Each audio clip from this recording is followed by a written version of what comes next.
তিরমিজি শরীফ হাদিস নাম্বার 2370।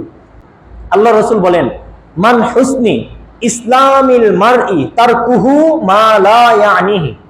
আল্লাহ রাসূল বলেন, ইসলামের সর্বাধিক সৌন্দর্য হলো, সৌন্দর্য ফুটে ওঠে যখন কোনো মানুষ অনর্থক বিষয়কে ছেড়ে দেয়।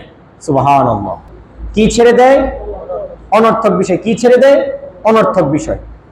আপনি খেয়াল করে দেখবেন, আমাদের জীবনের জটিলতা, কষ্ট, পেরেশানি, পারিবারিক দ্বন্দ্ব, এই যে সম্পর্কের মধ্যে দূরত্ব, জীবন জটিল হয়ে যাওয়া, জীবনের ভারসাম্য নষ্ট হওয়া, এই সব কিছুর মূল হলো অনর্থক বিষয়ের কারণে।